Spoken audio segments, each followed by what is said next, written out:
estamos muy contentos de que la DICIT nos haya tomado en cuenta para este proyecto, porque consideramos que no es un proyecto convencional, ¿no? De hecho, bueno, se tiene la idea de que los historiadores debemos trabajar en los archivos, de que debemos ocuparnos, digamos, de los hechos históricos políticos del pasado, en fin, ¿no? Entonces, nosotros hemos querido romper, digamos, esa lógica, esa dinámica, y mostrar un poco que los historiadores también estamos capacitados para emprender otro tipo de investigaciones, ¿no? La presente investigación es sexualidad, prácticas sociales, imaginarios en jóvenes, ¿no?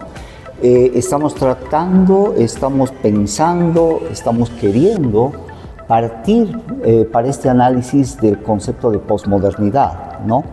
Para esto hemos partido, así hipotéticamente, de la década de los 70, 1968 es un año muy interesante, muy lindo, muy especial, ¿no? Para toda la humanidad, pero partimos en general de la década de los 70 y a partir de ahí queremos ver todos los cambios que se van desarrollando en la ciudad de Sucre, ¿no? Porque evidentemente los cambios que se han venido desarrollando a partir de la década de los 70 en el contexto internacional, en Estados Unidos, en grandes ciudades latinoamericanas, de igual manera,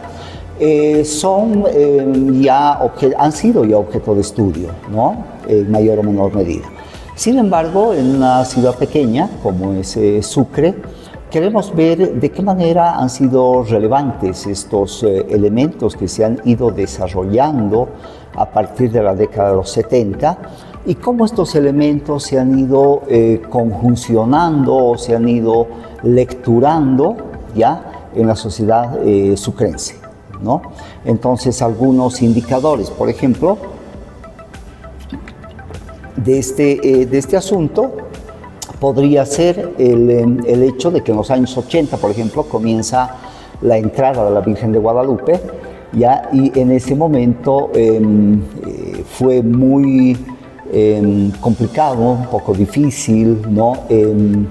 Convencer a la sociedad chuquisaqueña del traje que debían llevar las bailarinas de caporal, ¿no? Entonces, vea, estamos ante una sociedad conservadora que de pronto asume, digamos, que las muchachas, las niñas que bailan caporal, utilizan la pollera corta, etcétera, ¿no? Y un maquillaje especial, etcétera, ¿no? Entonces, vea, este es solo un ejemplo de los cambios que se van desarrollando a lo largo de la sociedad, y en la década de los 90, a finales del siglo anterior, tenemos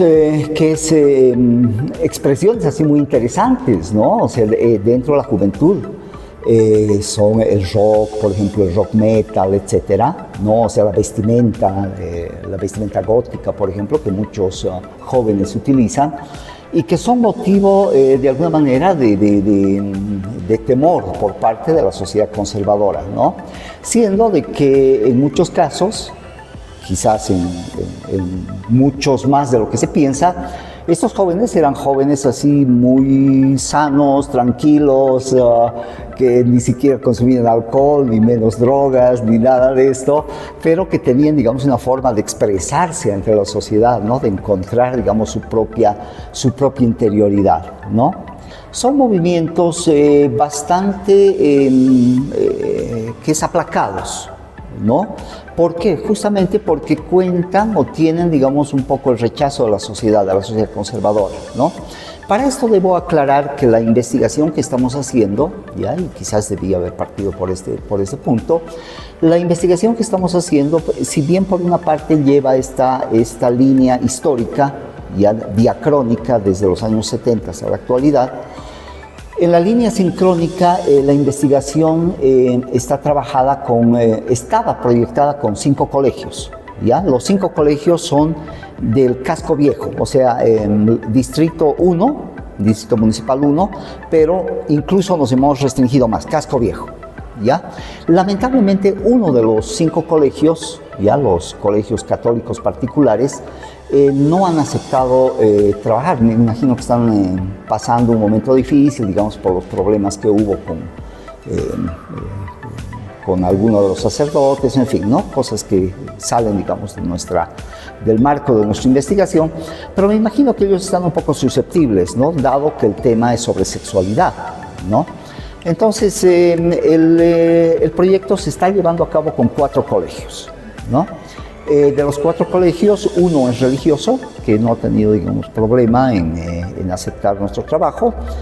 Uno es evangélico, los evangélicos tampoco han tenido problema en trabajar esta temática, y 2 son laicos, ¿ya?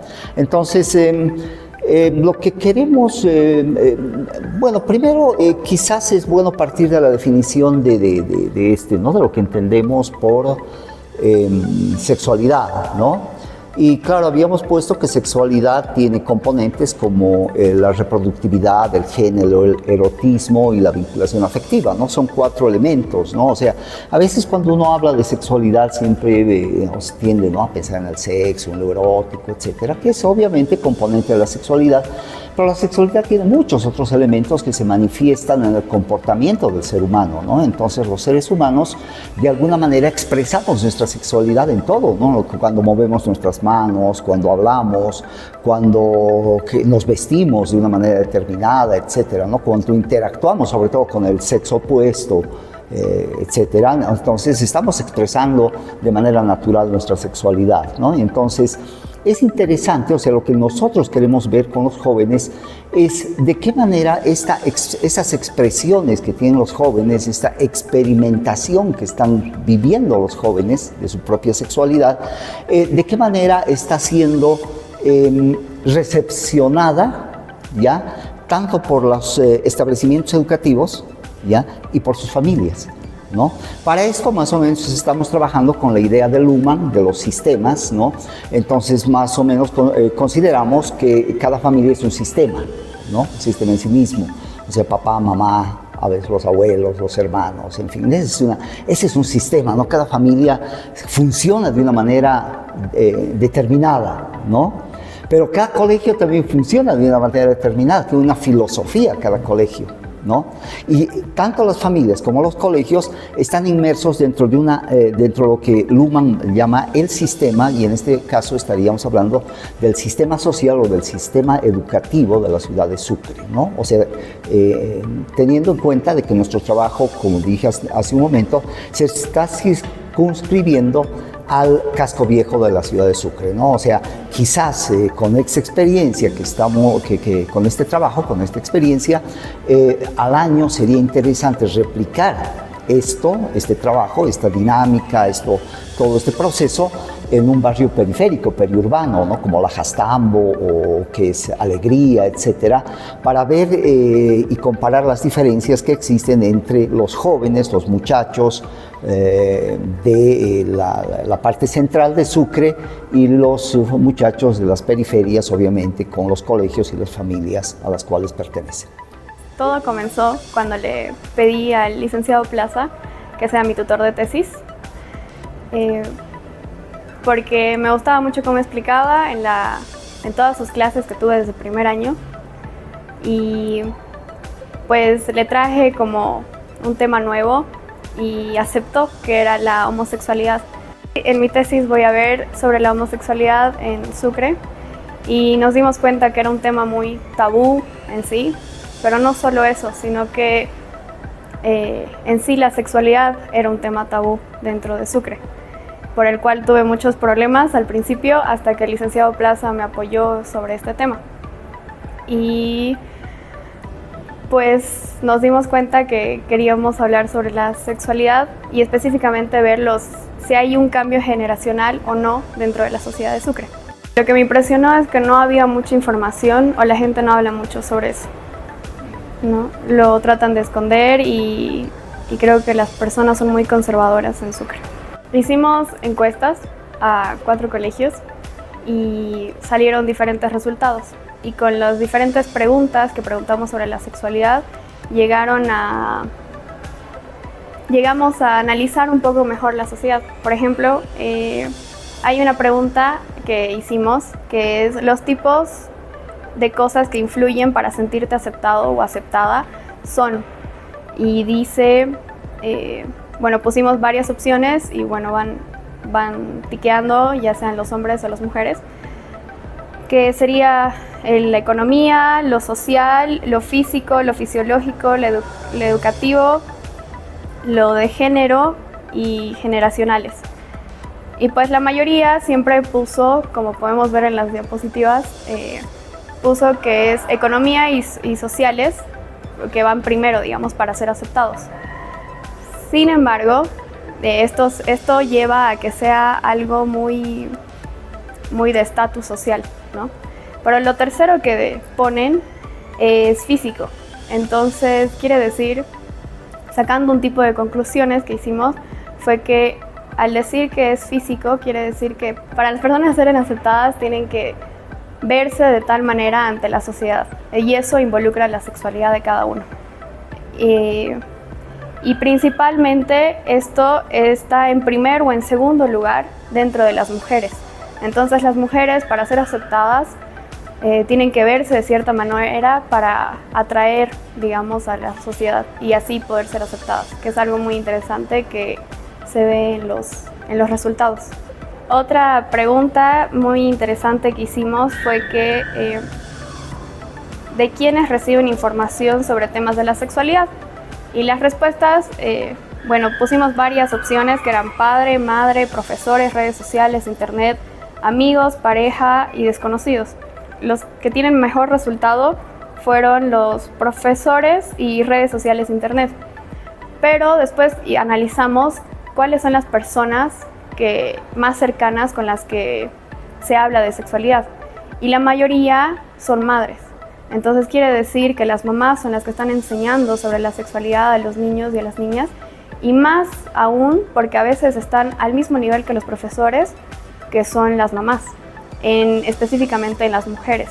Entonces quiere decir que las mujeres están recibiendo más educación sexual con sus mamás. Una de las últimas preguntas que me pareció interesante fue que ¿cómo te sientes al expresar tu sexualidad en la sociedad en tiempos actuales? Y lo que me pareció interesante fue que todos o casi todos respondieron entre libre, seguro y aceptado o aceptada. Entonces quiere decir que la nueva generación se están sintiendo libres y seguros a hablar sobre la sexualidad. Lo que hicimos es que cada estudiante tenga el papel individual en clase como un examen y no necesitaban poner el nombre, ¿no? Para sentirse más seguros en estas encuestas. Eso sí, preguntamos su género para saber, digamos, si eran hombre o mujer, para poder categorizarlos y saber estas diferencias que hay dentro del hombre y la mujer. Porque hay un choque generacional muy grande en Sucre, ¿no? Y estaba habiendo todas estas aperturas sobre la sexualidad y en los estudiantes principalmente. Pues mi trabajo de tesis se llama El proceso histórico sobre la homosexualidad en Sucre, desde los años 70 hasta el 2023, que es la primera unión civil que hay en Sucre sobre la homosexualidad. Bueno, voy desde los años 70 porque empieza todo esto de la posmodernización, ¿no?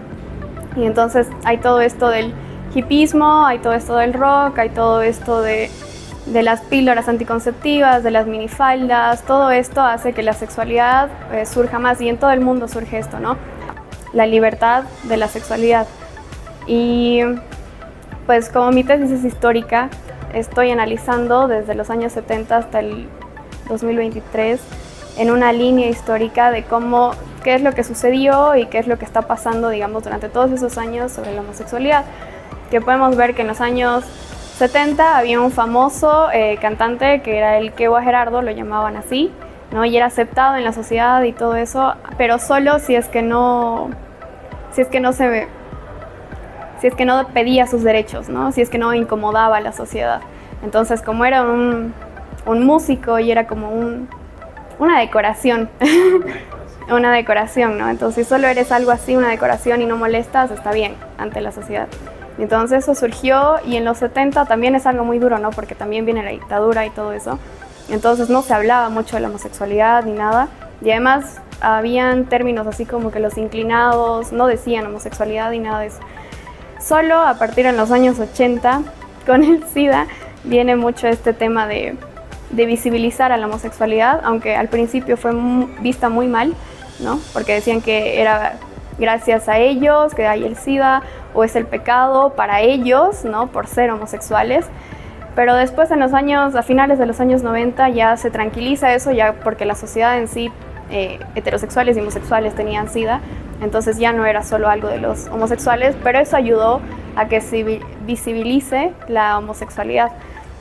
Y eso hizo que haya una fuerte movilización hasta donde vemos en toda Bolivia, que es que se hizo en la nueva Constitución, ¿no? Que se puso los derechos de la homosexualidad. Artículo 14, párrafo segundo, ¿no? Que es de la nueva Constitución. Y pues así, y hasta que siguen continuando pidiendo los derechos, ¿no? Hasta que hay la primera unión civil en Sucre, que es en el 2023.